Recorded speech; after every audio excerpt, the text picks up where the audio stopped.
I am so excited today to have Josh Ramsey on the podcast. Josh is the owner and operator of both JRCMO and a full stack marketing agency.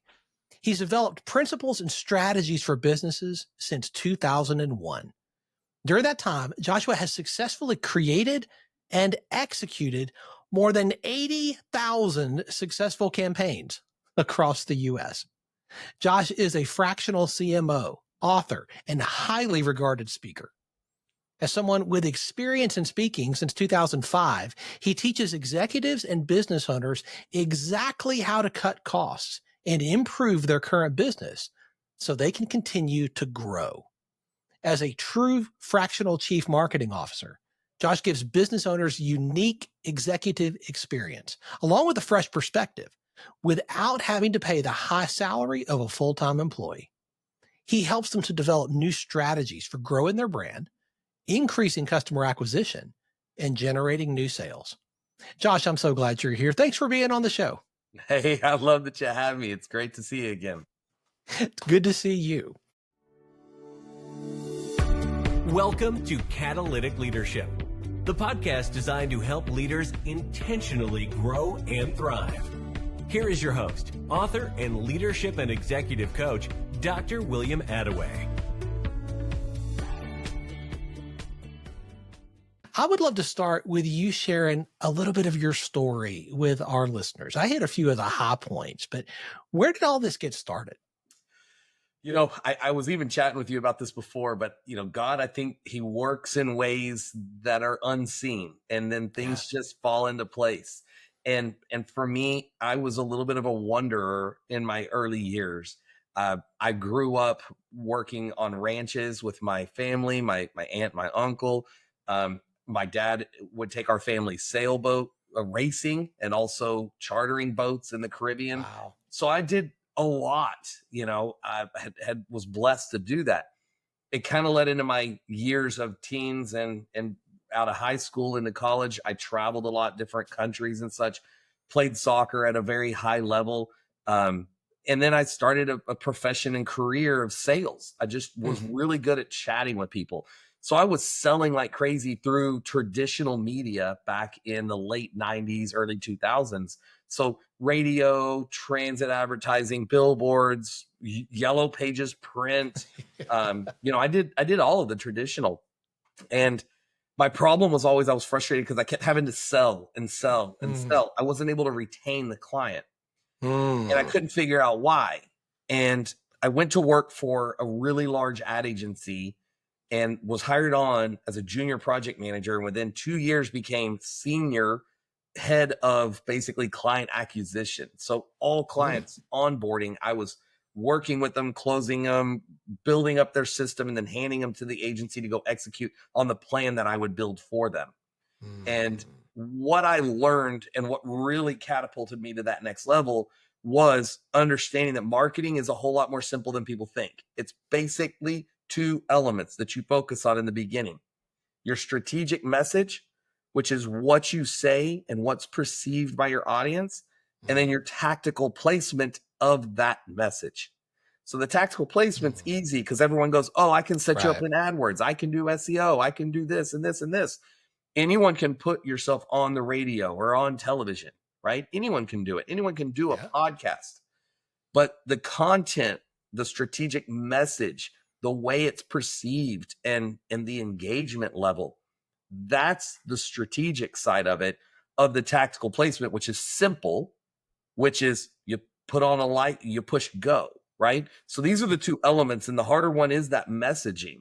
So that was the change. And then when I did that, it really catapulted. 2009, through everyone in the US remembers the great world of 2009, 2010. I went through that as well with the layoffs, and it was 30 days before I was getting married, and boom, don't have a job anymore. And I'm going, oh, this is going to be fun. And, my parents paid me. They had some real estate, and they paid me to basically go wash toilets, clean toilets to pay for my rent. My wife was a paralegal. She was laid off also.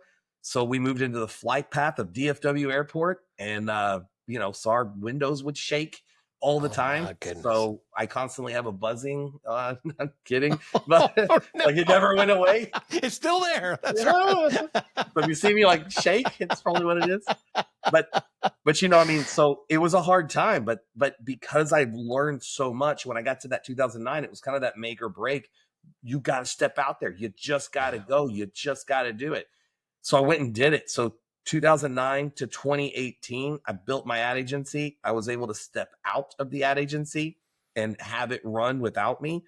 Then I went and started a small SaaS company. So I have a small software development company. We do some basic builds. That doing the same thing. I've got a leader on that. I've got a leader on the agency. So then I moved into what I'm doing now. That kind of brings us full circle. So now what I do is I'm a chief marketing officer. I walk into companies and identify where they're weak, where they're inefficient, where they're overspending, why, how do we leverage it? And I use key core principles and strategies to implement. And no matter what business it is or what they sell, there's core marketing pieces in today's market and KPIs that we identify. And not, you know, if I gave you a list of 50 KPIs, not all 50 is going to go for every single business, but you're going to find a lot for each business in each segment in the way they do marketing. So that's where I'm at today, is I'm building more than just coming in and being, you know, a professional of one thing, of just, let's say, a HubSpot or a Salesforce, or just knowing digital marketing. I'm the guy that knows all of it. And I help companies figure out the pieces of the puzzle, not just one little part. And I think that still falls on so many people. And I'm sorry, William, I'm going down a huge road here, but it's this part right here I'll end on and kick it back to you. To me, this is the biggest pain point that is out there today, is that people keep going back to these marketing gurus and they're getting this rechurned pitch that they're getting sold on, and they're not seeing what they need. They're being sold what someone's good at, not what they actually need. and it's mind-blowing to me. It's so true. You know, with your experience, you have a very unique perspective here. You have worked for an ad agency. You built a digital marketing company from the ground up. And now, as a fractional CMO, you're going into other people's companies to see what's under the hood. And ad agencies. Ad agencies also hire me to come help them improve. So you've got a pretty broad perspective here. You're not just looking at the whole board of what you've built. You're seeing a whole bunch of other boards on the table. So thinking about that, I love where you were going there, talking about how people so often come in and they want to bring their solution, their one hammer that they've got in their bag that's supposed to hit every nail, supposed to do everything you want to do. The one solution to fix them all. That's a wonderful myth. I've never found that to be actual reality anywhere, but I know a lot of people bring that in. What do you do different? Like, as you come in as a fractional CMO, or as you come in as a marketing agency, instead of saying, hey, we do this and this will solve every problem you ever have now or ever will have, what do you do differently? You know, I like to be honest with myself and people that I talk to as much as I can, and be very transparent on a lot of things. So I'm going to tell you what I do and what I believe is true for me. And I don't want to say necessarily that other people don't do this, but I have not seen it and I have not heard it. And I try to pay attention to a lot of channels. But as everyone knows, there's so much media out there. It's like you have to pick and choose what you listen to. Yes. So with that in mind, don't want to act like I am the world's greatest, but I have figured out some really key things that are always consistent with every single business. And it's what some people call the unique selling position. So the USP of being a unique selling position, I think, where people like the idea, but they don't know how to get to it. So where I do believe that I'm better is, as you get more and more narrow into something, I'm really good at diving into those intersections to find it. So a USP really, in my vision, is built on what's called your narrative. So now we're moving into psychology. So William, anyone might be watching, listening, follow me for a minute. We're not going to talk about marketing. We're going to talk about ourselves, our people, who we are as a person. And what we have, and it's going to come full circle if you'll stick with me for just a minute here. But what we have as people is we were raised a certain way. And in humans, we were raised with a mother, a father, they were there or they weren't there, a grandmother. We had humans around us to help raise us. The narrative is, what does that look like? Whoever raised you, what did you get? What did you not get? Yeah. You can learn a lot about that with different types of psychology, but one that I like the most personally is what's called the trauma egg. And the trauma egg is you draw this, you get a big piece of paper, and I'm not going to go through all the details, but you get a big piece of paper, you draw an egg, you start at the bottom, and you don't write words, you only draw pictures. And you think through things that have happened in your life with the very first memory you've ever had. And then chronologically throughout your life, you write and draw pictures of everything that you remember of your life, every impactful story, good or bad, it doesn't matter, you write it out. And when you do that, what I have found time and time again is that you start to find trends and patterns from your history to where you are today.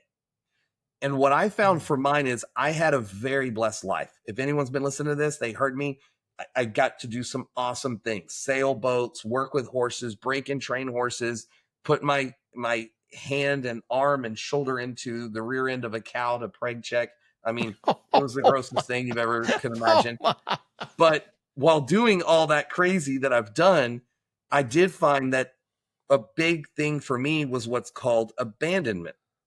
Because there were times in my life that I felt very alone. There were things that happened where I just felt like I'm gone. One of the big parts of that was my mom died of a heart attack in her sleep in 2014. And even now it gets me emotional, so I can't think about it too much right now. But it was such a ground shaking event for me, and it just was out of the blue, and there was so much going on, and it rocked me hard. And that abandonment, again, she wants to be here, you know what I mean? But she's gone, and it's like that abandonment, what it did for me as I now bring it back to marketing is because I have the abandonment issues, I work extra hard without even realizing it to make people happy and give them what they need so they never feel abandoned. They never feel alone. But that comes from my USP.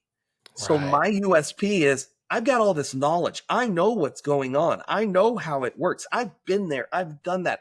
Very rarely does something come across my table where I'm like, whoa, that's new. That doesn't happen. And I can even talk about AI in a second if you want, because everybody has this buzz on AI. But I'm looking at them going, the USP of people understanding their narrative through whatever way that they want to do it and building that out in their business. Businesses are built by humans. They're built by humans. The algorithms and AI are built by humans and connected and running based on humans, right? So when you look at this, that narrative is really what makes you, William, you, anyone listening, that's what makes you unique. So whether you work for someone or you are the company, you are the brand, whatever it is, we all have that USP. It's more about how we take that USP and use it to draw people in. One of my main statements that I share a lot in conferences, it's Zig Ziglar said, it's not what you say, it's how you say it. Yes. But in today's age, that's not true. Today's age, it's not what you say, it's not how you say it, it's what's perceived by your audience. Because too much of our world is in digital marketing. That's good. So the perception, you don't always know, where I can say something to you, William, and then I go, whoa, William, I kind of missaid that. The only reason I would say that is I see the expression on your face and realize I made you mad. And then I go, wait, I didn't mean to make you mad. I misspoke. It's still that perception, but on the web, on your website, on your flyer, on your tactical marketing, where you can't see their reaction, that's where your USP has to really play its part, and your strategic message has got to be locked in. Wow, that's so good. I'm blown away because I'm thinking about my USP. Like hearing you tell your story, I'm thinking about mine and thinking about how that drives so much of what I do. My dad started a traditional ad agency back in the 70s. Ran traditional media 45 years. Right? I watched that. I grew up in that world. I watched it. I saw it.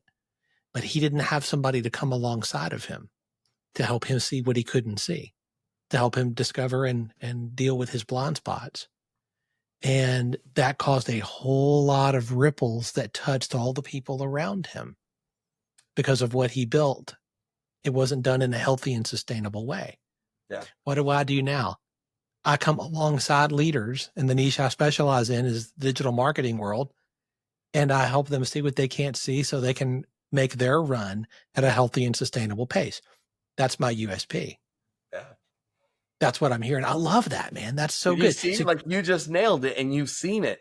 And I Yeah. think you could probably go even deeper with that, William. Like 100%. if I worked with you, and I'm just using this, this isn't meant to be a pitch, but to understand more, because you can do this on your own without me. Anyone out there can do this without me.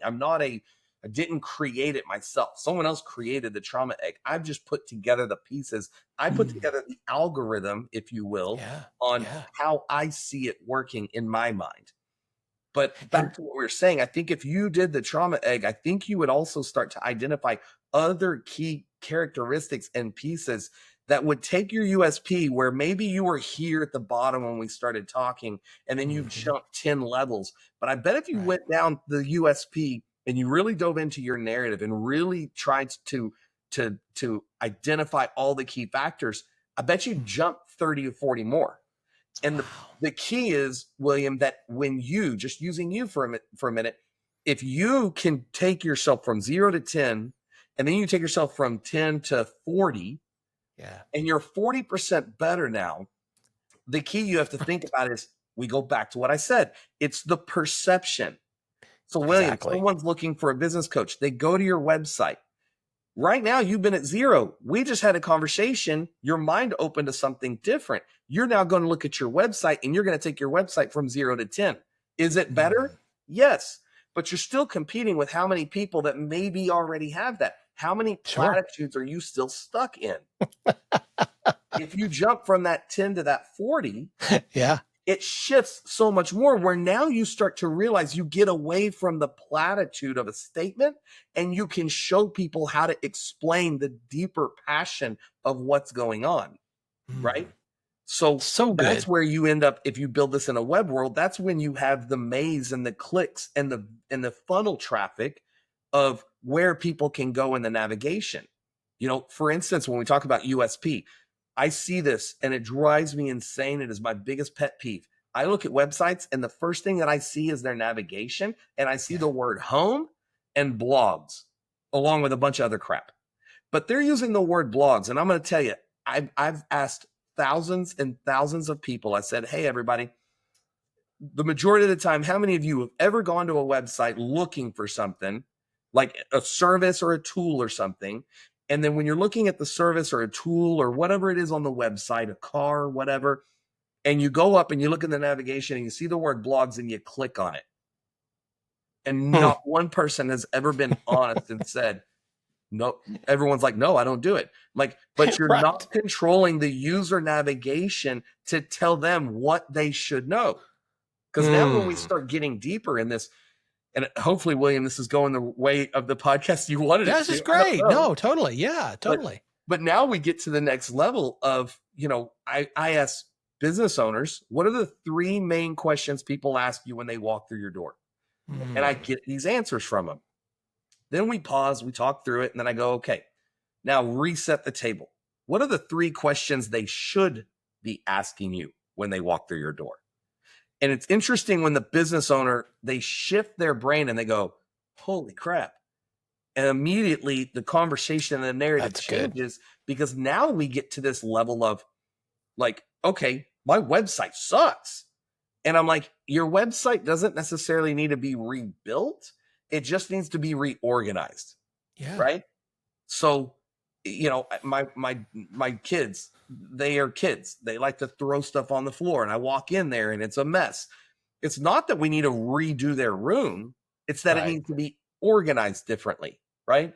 So that's where you have to kind of think through that process of now what's your user navigation and controlling the user navigation, because you're a business coach. There's probably 3 to 5 things that most business owners are thinking about before they hire you. You should already know what they are. You should have on your website these are the 4 things that people want to know. And then you can go, if this isn't it, go here and search the rest of my material. Then if you have a crap ton of blogs, then do a blog, right? And do a search bar for the blogs. But start leading them and showing them you're the expert no matter what you do. Even if you're a bath and kitchen guy, find a unique way to put it up there and a unique selling position of that. People buy stories, man. That's the life. And this is why I think you've just illustrated the biggest difference that I have ever seen illustrated of why you hire a fractional chief marketing officer. Because what you're describing is not tactics. What you're describing is at a higher strategic level. You're looking at the entire board and saying, how is it that we can win? How is it that your clients can win based on where all the pieces are, including the client, the potential clients? How are we looking from their perspective?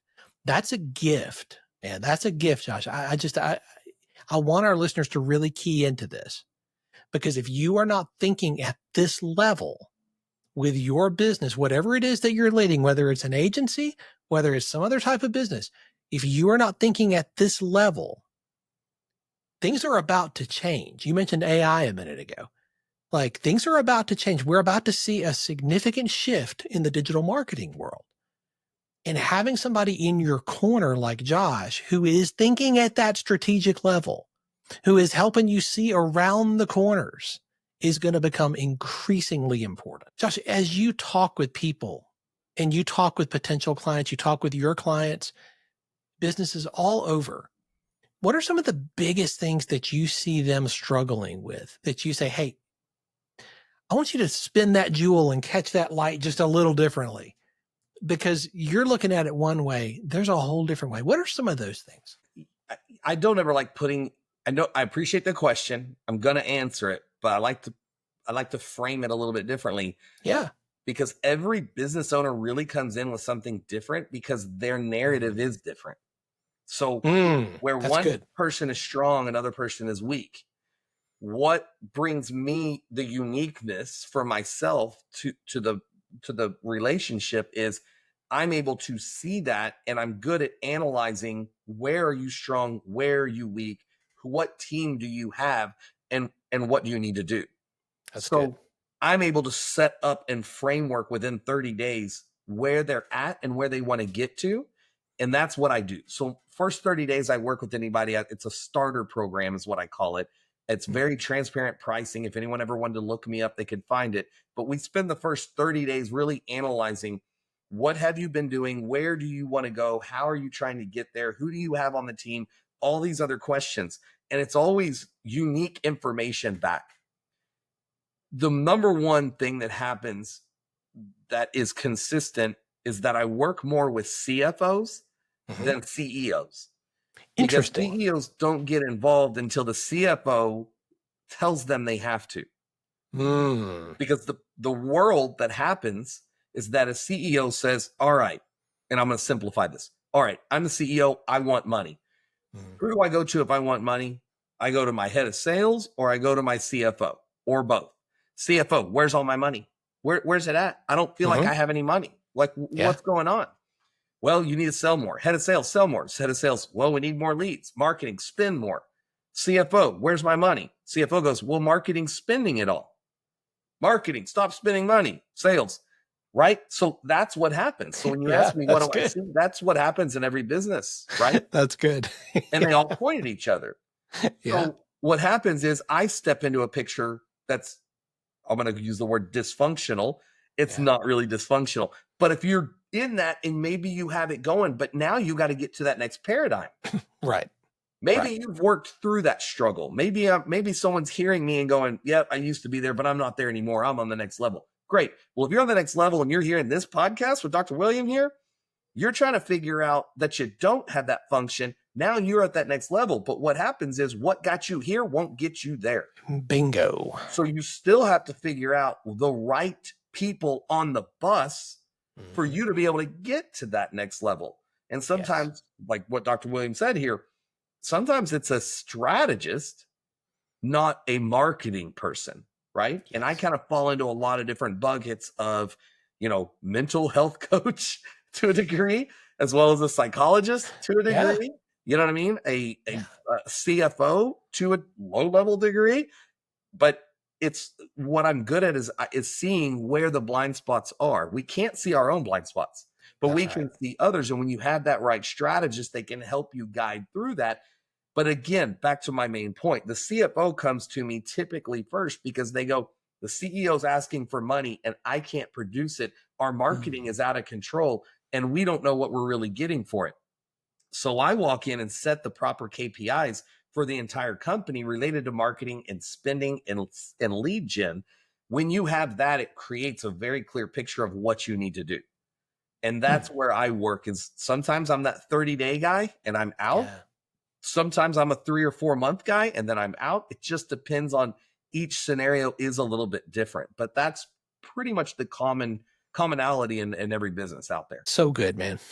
I love the generosity that you're displaying just today in sharing some of what you've learned so far and how you're helping other people. You have to continually be growing as a leader. Your business needs you to lead at a higher level today than it did 5 years ago. And 5 years from now, that's only going to be more true. Yeah. Your team, your clients, your business, they're going to require more of you. Yeah. How do you continue to level up? How do you develop the skills that you are going to need to be able to lead your team, your business, your clients at that level? Yeah. Well, there's no magic bullet. The thing that drives me insane, honestly, is that I watch reels or podcasts or something, and everyone's like, "I'm going to tell you the 3 things that'll never fail you," and I'm like, and then they'll end with something like, "And plug in AI, it'll be your brain," and I'm like, Right. "It won't," come on, it just. So the first thing is that anyone out there that hears my voice is unique. Every single person is unique, and every one of us as humans need to lean into our uniqueness. And Yes. and while it's weird to one person, it's not to the others. Mm. Um, you have to be who you are. Yes. Um, there's so much more I could just pour into people on that topic alone because that's where my heart is like I have been that outsider. I have moved a lot. I have that narrative of abandonment, in different. It's different for me than it was for someone who grew up in an orphanage. So I want to be very clear and careful of it's just this is how I lived. It's not a comparison. It is me. So when you ask me this great question of how do I grow, I want people to realize this is just me. It's not necessarily what you should do. But what I have found is if you can find, I love this statement and I wish I could find this author, but back when I was a little kid, I heard my dad listening to books on tape. And this man one time said, it drove me crazy, all these books on tape, but this one thing stuck with me and it was huge. He said, if you walk into a room of 100 people, ask each one of them to open and close their eyes and ask them, what do they see when they walk into the room? And he said, you're probably going to get about 100 different answers. He said, the key is, why does every one of those 100 people look at the room differently? He said, they all have a different narrative, a different way to see the world. And Right. if we only use 30% of our brain, according to science, why could we not bump that 30 to 40 to 50 if we could see the world the way others see it? So when I look at things and I go, all right, I hear Dr. Williams say something and I really like that. I'm going to take that and apply it to my life. And then I hear this over here and I take it and I apply it to my life. So my knowledge really becomes everything that I do. I use a platform that I have really enjoyed. It's not what I would say is the best of the best, but I like them. So here's a shameless plug for the company, Masterclass. Yeah. It's been really good because what I'm paying for in getting out of it is I'm listening to different CEOs, authors, experts, people that have functioned at a high level in their field. And even a storyteller gave me some interesting insights to stop every day at the end of the day and journal something interesting that happened that day. And just by trying to do that for even a few minutes, and I'm terrible at it, but even when I do it, I do find a huge transition in my brain of to the next level. And again, I think some people need to work harder, and I think some people need to work less hard. And for me, I feel like I need to work less hard. Again, I'm not going to go too deep on this, but it is one of the things that I teach. But in my narrative, it was always go, go, go. I was the go-getter. I'll get it done. Just give it to me. Let me go. Now I'm having to learn a new level in my world, in my growth, and what's going to be next for me, to where I need to stop. I need to rest. I need to relax and take a breath. Because every time in my business that I have stopped, I've handed things off and trusted someone else to do it for me, and trusting with confidence and giving them the support. I have 10x where I was to where I am now. Wow. There is no such thing as a wasted experience. And everything you have described that has made you into the leader, the business owner, the fractional CMO that you are, every bit of that has contributed to your story. That is true for every one of our listeners too. Yeah. I love the trauma egg. I think that's a phenomenal exercise to walk through. As you are learning, as you are taking in all these things, you know, whether it's masterclass, like, is there a book in particular that has made a big difference in your journey that you'd recommend? I think that there's principles and laws that have made it. And I think that there's only a few handful of people that have written them.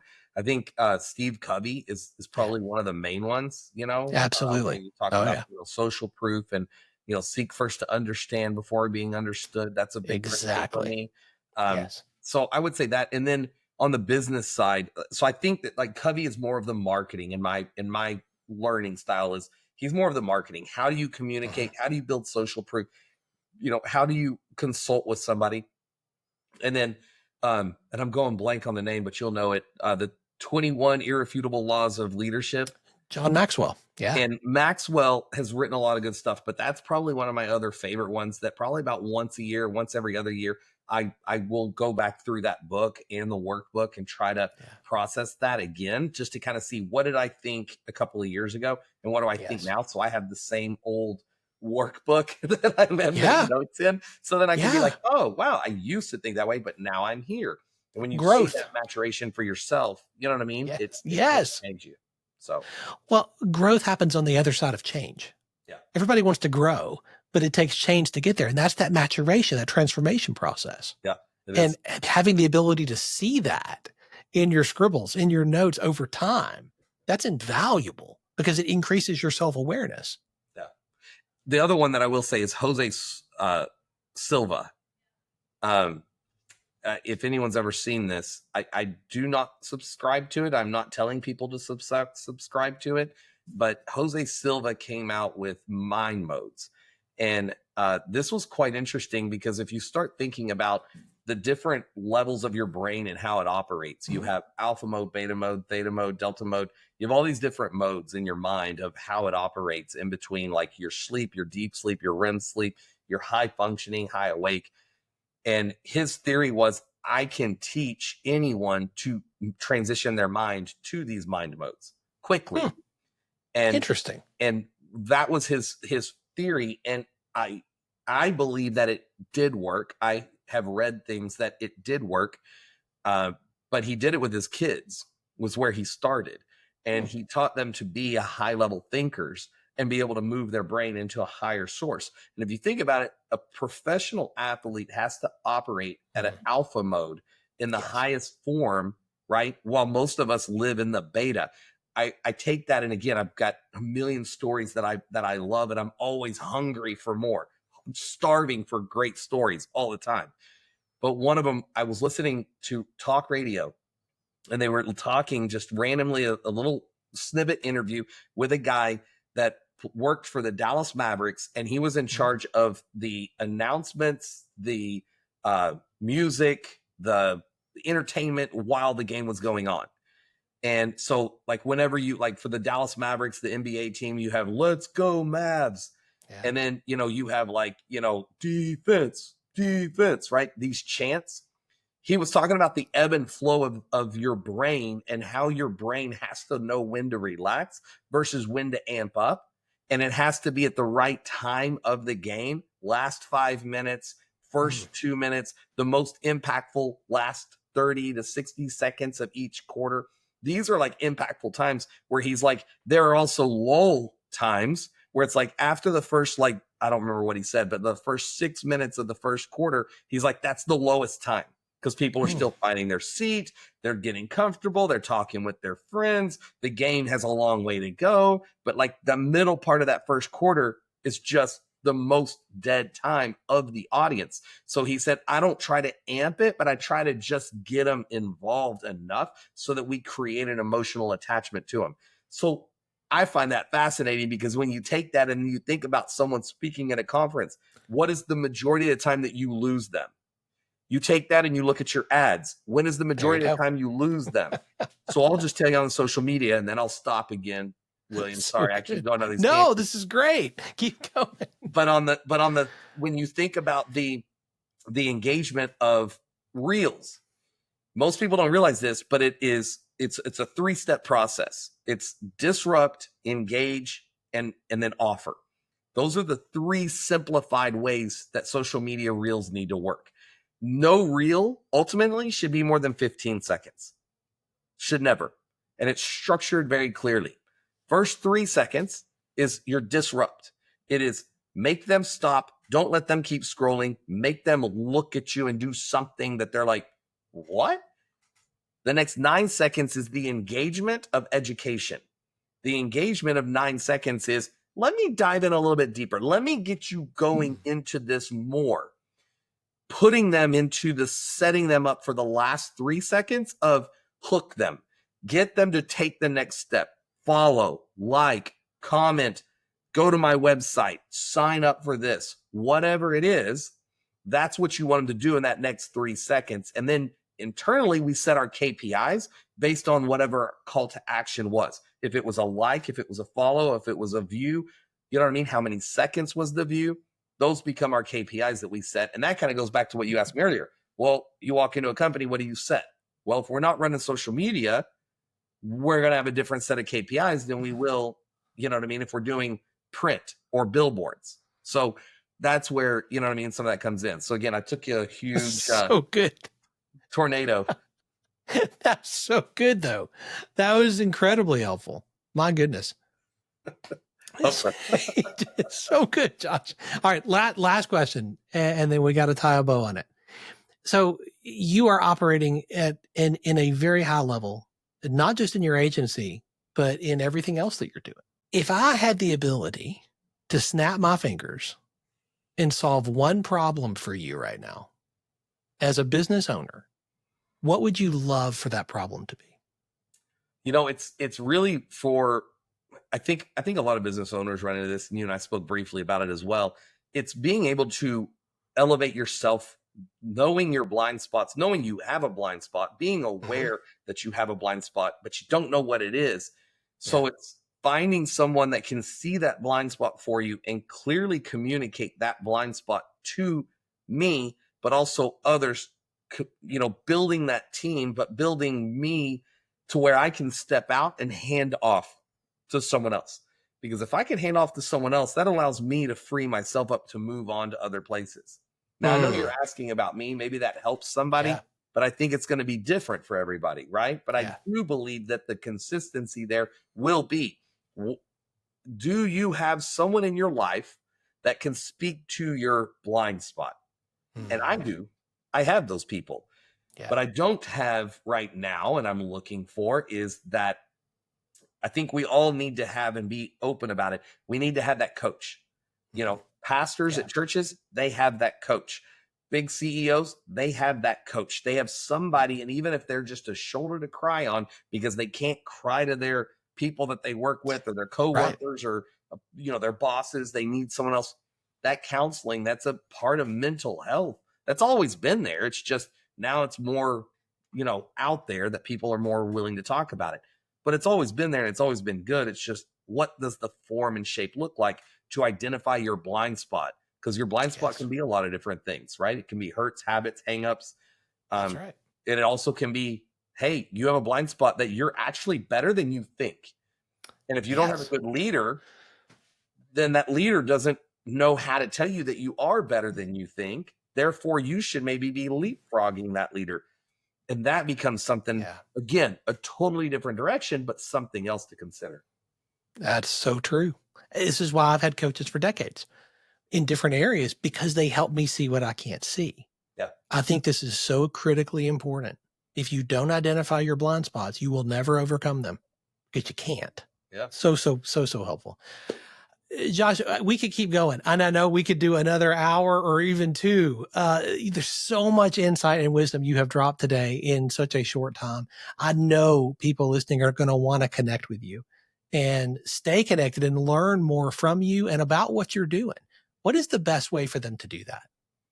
I would say you could probably go to my website. You can Google me. We're working on my social media right now. I've been so busy and so many other things. It's kind of what we've been talking about. I've been so busy with just running the day-to-day that I haven't really focused on my own social media. So we're building that up. So depending on the day that someone hears this episode, it may change.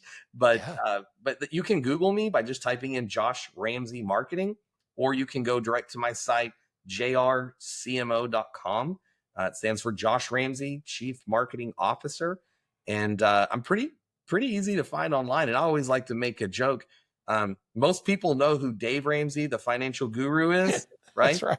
So my dad is Dave Ramsey. He's not that Dave Ramsey, but my dad is Dave Ramsey. Really? My dad is Dave Ramsey, and he's the older Dave Ramsey. So does that make him more wise? I don't know. One day I'm probably going to get a call from Dave Ramsey. I'm going to be like, nope. Really, I have him on my phone. My dad is Dave Ramsey, so I'm clear on it. Okay, no infringement. But you know what I mean? Here's the deal, right? Like that ties something in your brain into I heard the podcast. Now you get off the podcast, you go get in your car, you go here, you go there, and you're like, who was that person? Dave Ramsey, Josh Ramsey, Ramsey Marketing, Josh Ramsey. Then they're like, boom, it connects and it ties it through. That's part of branding. So I use it as branding. And people remember me and they come back and find me, Josh Ramsey Marketing, and I'm everywhere on Google. It's so good. Josh, we will have all those links in the show notes. Thank you so much for your generosity and your time today. Yeah, I appreciate your time. Thanks.